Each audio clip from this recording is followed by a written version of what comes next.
리액트 프로그래밍 수업 시작하도록 하겠습니다.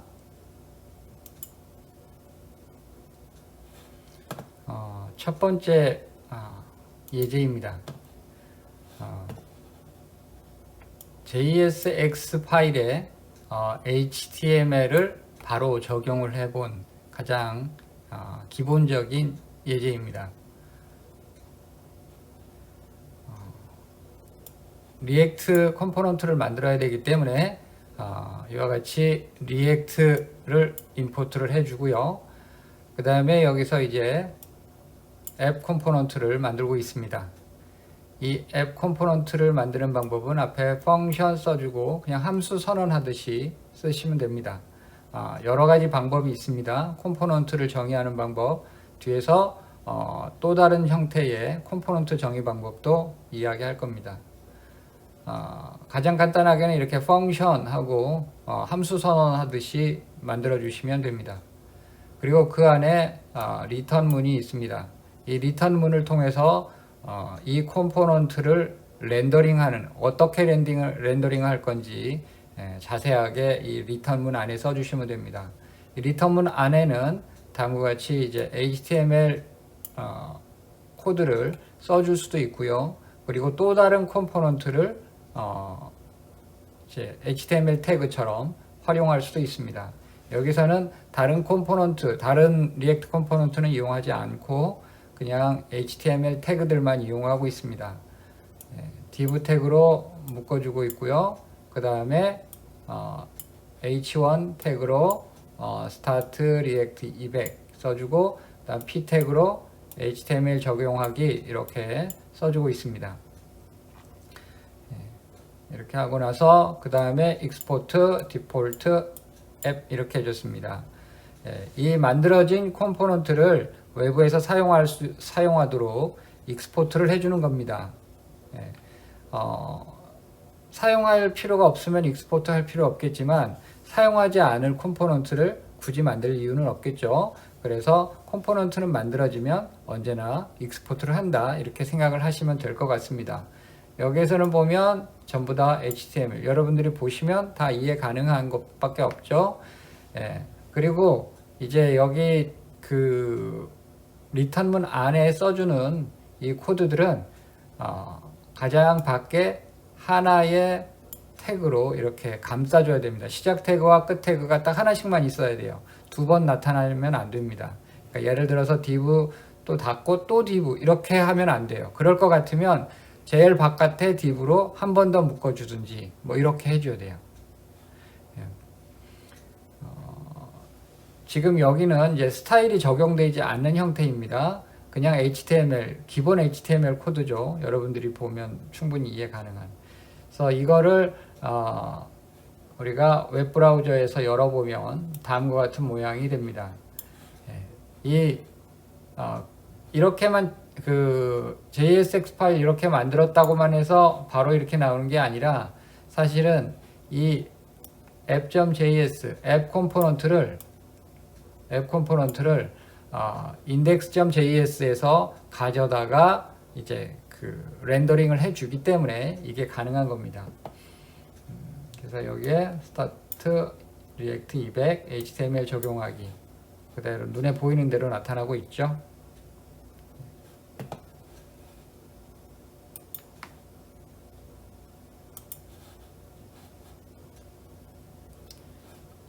두 번째 실습 예제입니다. JSX 파일에 CSS 적용하기입니다. 우리가 HTML 파일에 CSS 적용할 수 있죠. 스타일 적용할 수 있습니다. 여기서도 마찬가지로 컴포넌트에 적용할 수 있습니다. app.css 파일을 만들고요.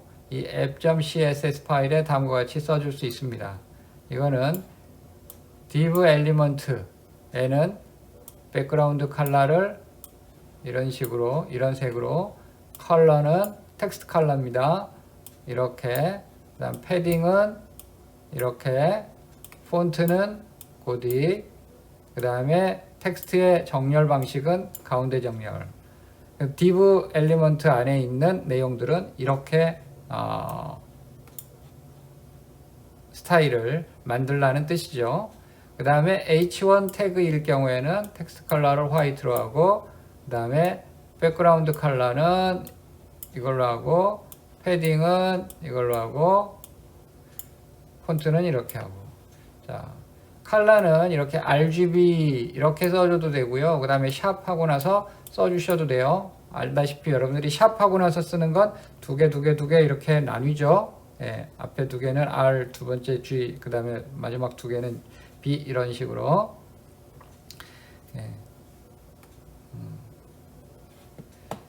그래서 이와 같이 해서 이거를 이제 앞에 만약에 app.jsx에다가 하겠다 그러면 app.jsx 위에다가 이 app.css를 임포트 하게끔 해줘야 사용이 가능합니다.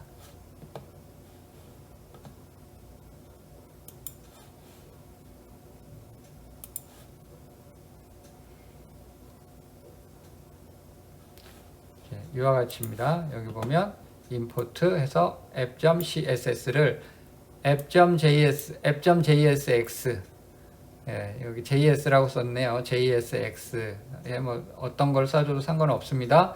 이와 같이 app.css를 이렇게 지금 여기 점 이렇게 되어 있는 걸로 봐서는 이제 같은 폴더에 있어야 되겠죠. app.jsx 파일과 app.css 파일이 같은 폴더에 존재를 해야 됩니다. 그러면 앞에서 정의한 div 엘리먼트의 스타일은 이렇게 해라, h1 엘리먼트의 스타일은 이렇게 해라 라고 되어 있는 app.css 내용이 여기에 적용이 됩니다.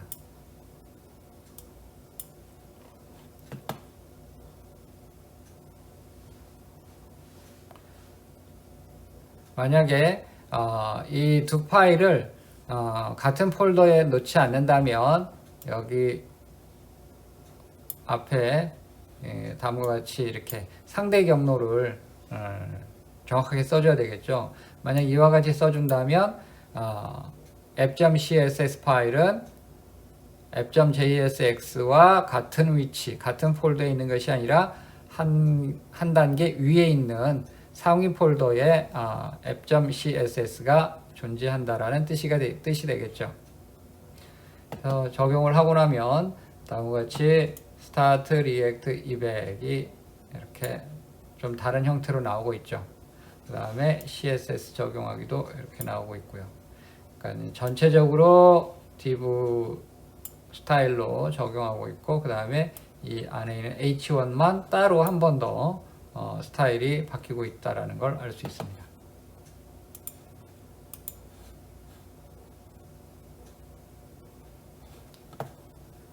세 번째 실습입니다. 컴포넌트를 사용하는 방법입니다. 이제부터 실제 다른 컴포넌트를 만들고 이렇게 활용하는 것입니다. 파일이 app.jsx 말고 또 다른 하나가 존재하겠습니다. 여기 보면 이제 r003 import component.js라고 파일을 만들었죠. 예, JS 또는 JSX 이렇게 써주시면 됩니다. JS 써주셔도 되고요. 예, JSX 써줘도 됩니다. 근데 보통은 JSX를 우리가 많이 씁니다. 왜냐하면 기존 자바스크립트 파일과 그다음에 여기 리액트에서 만드는 컴포넌트를 구분하기 위해서 그렇게 합니다. 자, 이제 우리가 컴포넌트를 정의를 해야 되기 때문에 import 리액트의 컴포넌트 from react 이렇게 해주고 있죠.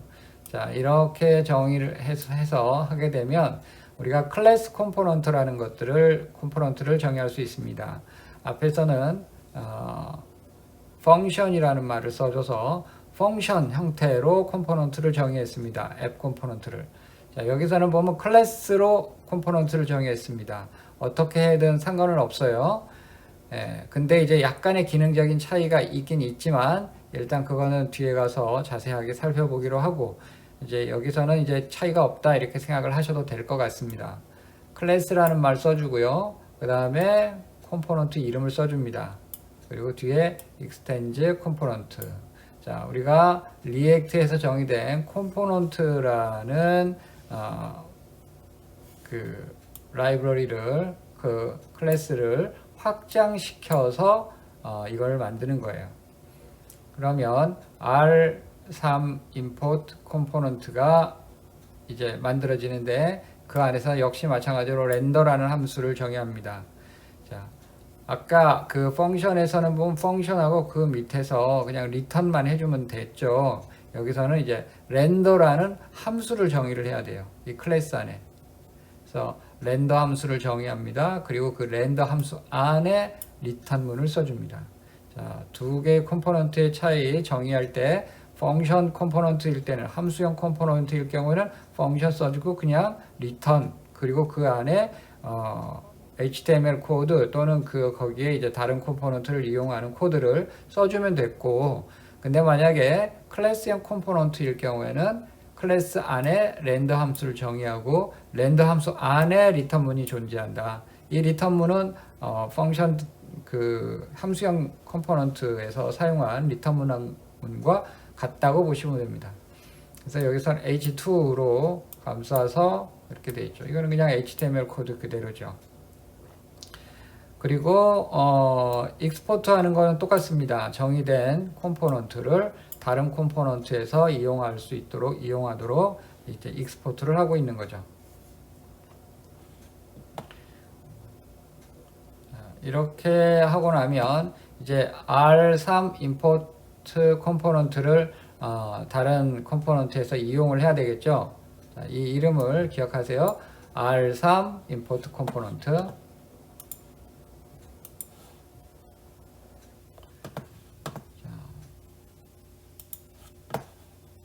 R3 import 컴포넌트를 이제 app.js에서 이용하고 있습니다.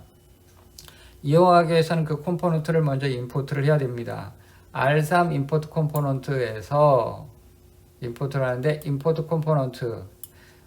근데 이상하죠? 이 이름이 앞에서 익스포트한 이름과 여기서 임포트한 이름이 다르죠?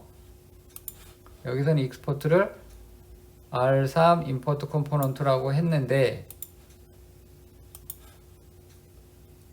여기서는 임포트를 하는데 R3 빠지고 그냥 임포트 컴포넌트라고 했죠. 그거는 생략을 해도 되는 거냐? 예, 생략해도 됩니다. 이게 무슨 뜻이냐면 여기 꼭 임포트 컴포넌트라고 안 쓰고 다른 이름을 써도 상관없어요. 여기에서 갖고 오는데 거기에서 어떤 디폴트로 익스포트 하는 게 있죠. 아까 보면 디폴트 익스포트 해줬죠. 그 디폴트 익스포트한 컴포넌트를 여기에서 요 이름으로 이용하겠다라는 뜻입니다. 그러니까 그 이름이 제공하는 측과 사용하는 측이 일치해야 될 필요는 없어요. 달라도 됩니다. 예. 근데 만약에 이게 익스포트 하는 컴포넌트가 하나가 아니라 여러 개가 될 수 있거든요. 아까 보면 익스포트 디폴트가 하나죠. 물론 디폴트 익스포트는 딱 하나밖에 없어요. 익스포트 디폴트는 딱 하나밖에 없어요. 근데 그냥 익스포트는 여러 개 있을 수 있습니다. 그렇게 해서 여러 개를 익스포트 할 때 거기에서 불러올 때는 제공하는 측과 사용하는 측이 이름이 같아야 돼요. 근데 그게 아니고 디폴트로 익스포트 하는 거. 그런 컴포넌트인 경우에는 제공하는 측과 사용하는 측이 이름이 같지 않아도 됩니다. 왜냐하면 디폴트로 익스포트 하는 건 딱 하나밖에 없거든요. 하나만 존재하기 때문에 이렇게 혼란의 여지가 없죠. 근데 그냥 익스포트 하는 건 여러 개가 있을 수 있단 말이에요. 그러면 이름이 똑같지 않으면 누가 누구를 대체하는 건지 혼란스럽기 때문에 그럴 때는 이름을 똑같은 걸로 써줘야 됩니다. 자, 아무튼 여기 import 컴포넌트라는 이름으로 갖고 온 거는 R3 import 컴포넌트, 그 컴포넌트죠. 그래서 이제 그거를 앱 컴포넌트에서 이용을 합니다. 예, 여기 아까 HTML 코드였는데 여기다가 import 컴포넌트를 시작 태그, 끝 태그 이렇게 써줬죠. 예, 이와 같이 그냥 HTML 태그 사용하듯이 임포트한 컴포넌트를 그냥 사용하시면 됩니다. 그러면 요 import 컴포넌트 요 부분에 요 컴포넌트에서 요 파일에 있는 그 컴포넌트에서 렌더링한 내용이 들어가는 거예요.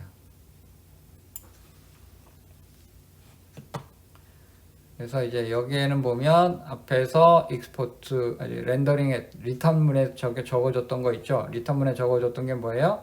H2 this is imported component 요거 있죠. 요게 일로 들어가는 거랑 같은 거예요. 그래서 이거를 출력을 해보면 이건 그대로 변함없죠. 그 다음에 여기에 import component가 들어간 거죠. 자, 여기에 앞에 R3 import component에서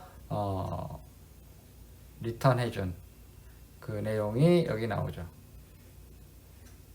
그때 여기 보면 전체적으로 이제 div 태그로 감싸져 있기 때문에 같은 스타일이 적용이 됩니다.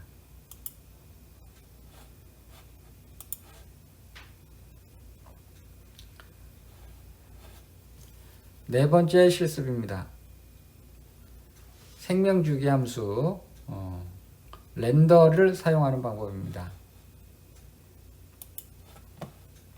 이 렌더라는 함수는 리턴되는 HTML 형식의 코드를 화면에 그려주는 함수입니다.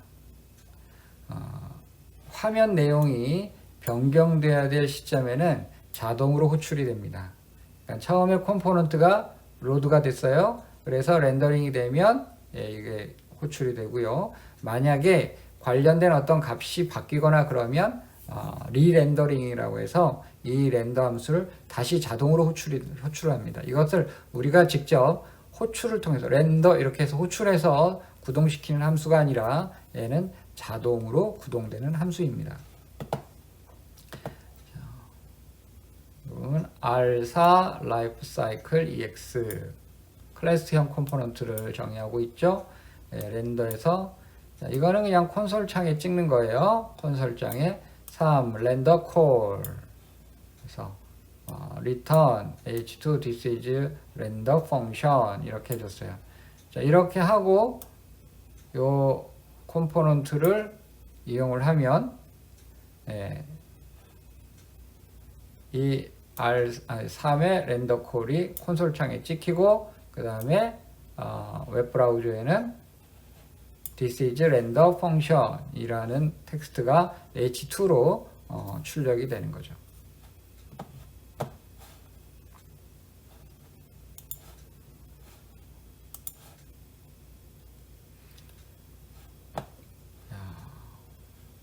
방금 전에 정의한 R4 Lifecycle EX 컴포넌트를 앱 컴포넌트에서 이용을 하고 있습니다. 이용하기 위해서 당연히 임포트 해야 되고요.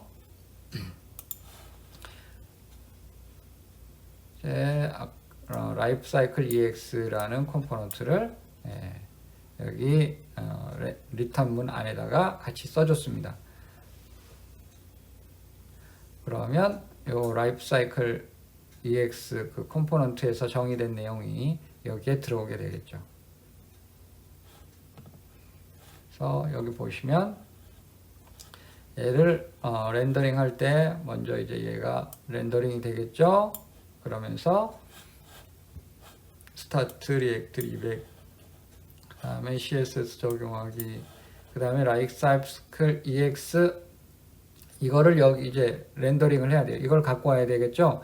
그래서 갖고 올 때 거기 가서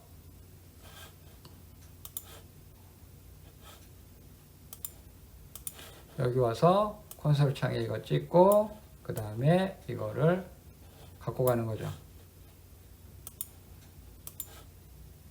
그 다음에 여기 와서 그 내용을 출력하는 거예요.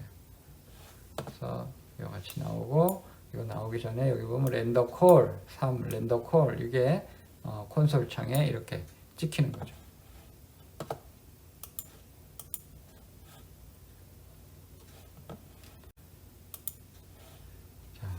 생명주기 함수 렌더와 그 다음에 이제 컨스트럭터라는 함수가 있습니다. 이 컨스트럭터 함수도 매우 중요합니다.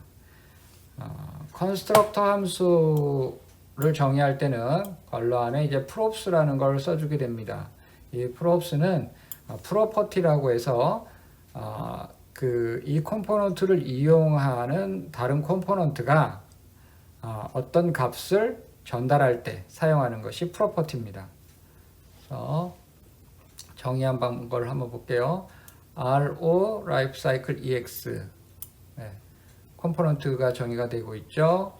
컨스트럭터 해서 props 해주고 있어요. 그러면 이 RO 라이프 사이클 EX 컴포넌트를 이용하는 그 컴포넌트가 얘한테 어떤 값을 주면 props로 넘어옵니다. 자, 먼저 이제 슈퍼 props 이거는 무조건 써주시면 되고요. 그 다음에 this state 이게 이제 이 컴포넌트에서 정의한 어떤 그 값이라고 보시면 돼요. 예. 그러니까 state 여러분들이 stateful, stateless라는 말 알죠? 웹 애플리케이션을 해봤으니까. 그래서 여기 보면 state를 이 컴포넌트에서 어떤 지역 값이다라고 생각을 하시면 돼요. 예. 그래서 그 다음에 콘솔 로그, 컨스트럭터 콜 이거는 이제 콘솔 창에 그냥 찍어주는 거고요. 이 컨스트럭터가 이 컴포넌트가 만들어지면 제일 먼저 호출이 됩니다. 컨스트럭터라는 말 자체가 생성자니까 그렇겠죠. 그 다음에 렌더 여기서는 이제 콘솔 로그 이거 아까랑 똑같네요, 그죠? 네. 그래서 컨스트럭터 함수는 생명주기 함수 중에 가장 먼저 실행되고 처음 한 번만 호출이 된다. 네. 컴포넌트 내부에서 사용되는 변수 state를 선언하고 부모 객체에서 전달받은 변수를 초기화할 때 사용한다. 부모로부터 받은 것들은 props에 넘어오는데 이걸 이용을 해서 state를 초기화를 많이 해요.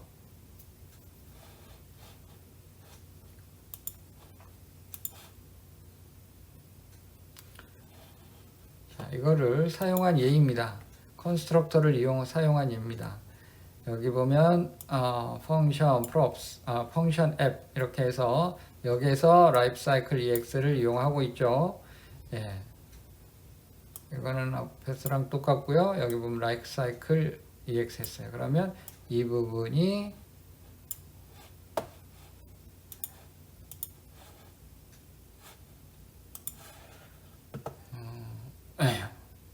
여기에서 리턴하는 내용이 들어가겠죠.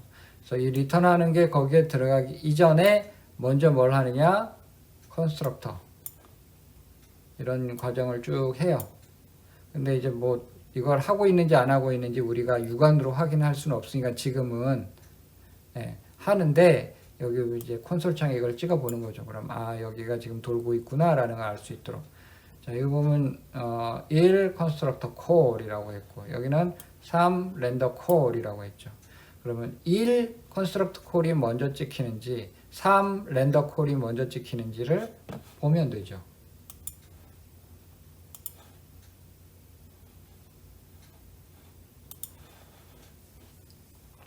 자, 1번 컨스트럭터 콜이 먼저 찍히고 그 다음에 3 렌더 콜이 이 이후에 찍히고 있습니다. 그러니까 컨스트럭터가 렌더보다 우선하고 있구나 라는 걸 알 수가 있죠.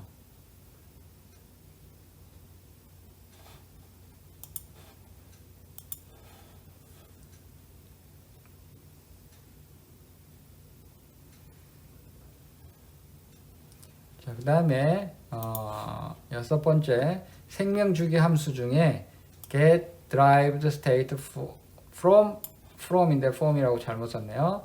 state from props 라는 게 있습니다. 자, 이 생명주기 함수는 이 property 값에서부터 state 값을 유도해 내는데 그러면 여기 뒤에는 이 state는 뭐냐? 이거는 현재 state의 값입니다. 이거는 이제 스테이트는 아까 보면 이제 이 컴포넌트에서 이용하기 위해서 선언된 변수라고 했죠. 그래서 현재 값이 있을 거 아니에요. 근데 또 스테이트를 바꾸어야 될 때 프로퍼티 부모로부터 그러니까 부모가 넘겨주는 값을 우리가 프로퍼티라고 한다 그랬죠. 이 프로퍼티를 부모가 중간에 바꿔버릴 수 있거든요. 부모가 그 값을 바꾸면 이 하위에 있는 컴포넌트한테 그 값을 다시 전달합니다.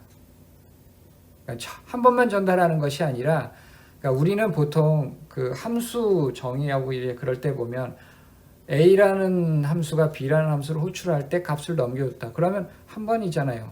만약에 또 넘겨주고 싶으면 그 함수를 다시 호출해야 되죠. 근데 이렇게 여기 리액트 컴포넌트에서 A라는 컴포넌트가 B라는 컴포넌트를 이용하고 있다. 그러면서 A가 B한테 어떤 프로퍼티 값으로 뭘 넘겨줬다. 근데 그 넘겨준 값을 A가 바꿔버렸다. 그러면 B한테 다시 넘겨줘요. 그럴 때 get derived state from props가 다시 호출이 됩니다. 컨스트럭터가 다시 호출될 필요는 없어요. 컨스트럭터는 한 번 하고 나면 끝이에요.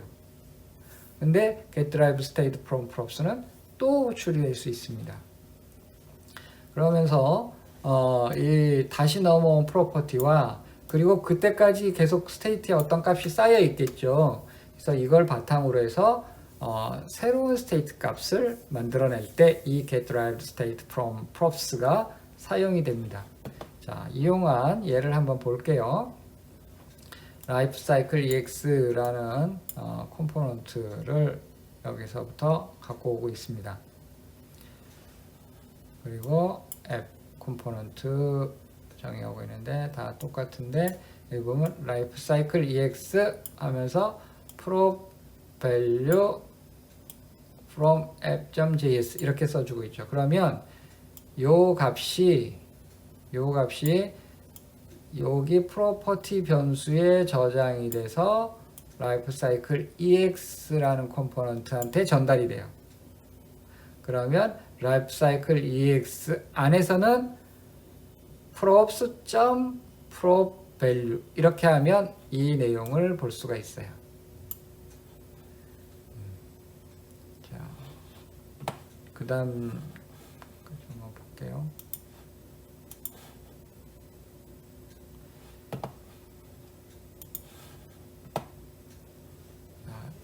006 라이프 사이클 EX하고 get derived state from props 정의하고 있죠. props state에서 콘솔 창에 찍어주고 있습니다. 이 get derived state from props call 그 다음에 property 값 넘겨 props의 prop value. 자, 여기 보면 prop value는 아까 라이프 사이클 EX 컴포넌트를 이용할 때 거기 태그에 prop value는 이렇게 해서 내용을 써줬죠. 그 값이 props.prop value라고 해서 그 값을 얻어올 수가 있어요. 컨스트럭터는 그대로 똑같고요. 네, 렌더링도 똑같죠. 이렇게 해서 이 구동을 시키게 되면 먼저 app.js가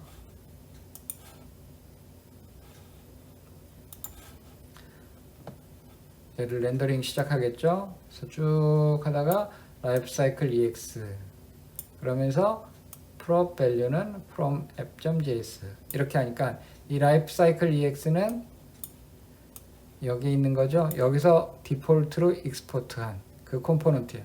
그 컴포넌트를 여기다가 하는 거예요. 걔한테 프로퍼티 값으로 얘를 넘겨주는 겁니다.